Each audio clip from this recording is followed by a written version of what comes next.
Subscribe कीजिए इस channel को और घंटी का बटन दबाइए लेटेस्ट वीडियो देखने के लिए। राम जी जे चललाना ब्याह नारी में झिमी बाजाना है आहे मुनि आगू खबरी पठाऊ कहाँ रे डाला उतरत है आहे मुनि आगू खबरी पठाऊ कहाँ रे डाला उतरत है। गाँव के पछिमा ठूठी पाकर और दूभी चाचर है आहे उहाँ बहु शीतला बसात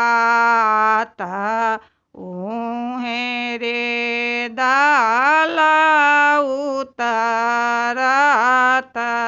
है आहे उहाँ बहु शीतला बसात उहें रे डाला उतरत है। सासु जे चललाना परिछाना पेन्हने पीताम्बर है सासु जे चललाना परिछाना पेन्हने पीताम्बर है आहे किना कर आरती उतारू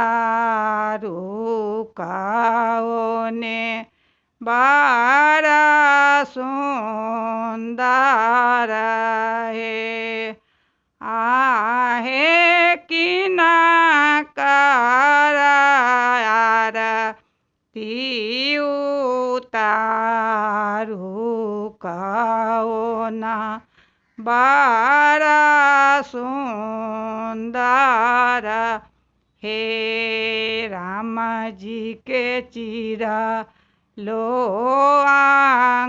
आंगुरिया ता भरा लो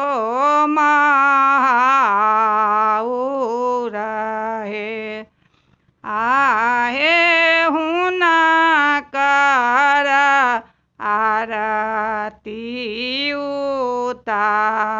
उतारब ओहे बड़ा सुंदर हे भेल विवाह पाओ फाटल चुचुया सब बोलल हे भेल विवाह पाओ फाटल चुचुया सब बोलल हे आहे खोलू सासु सोबरना के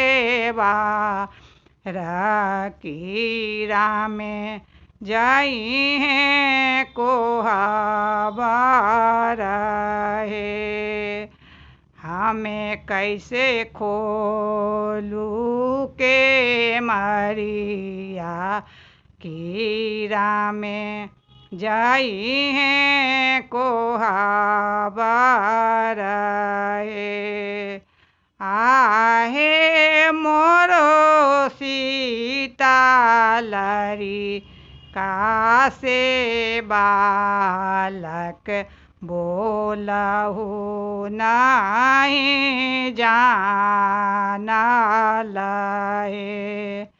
जबे सीतालरी कासे बालक बोलहु नहीं जानल हे।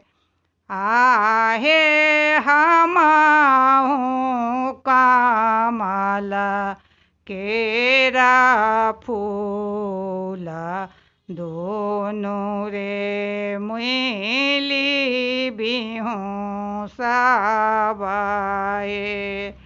आहे हमहु कमल केरा फूल दोनों रे मिली बिहु सबे।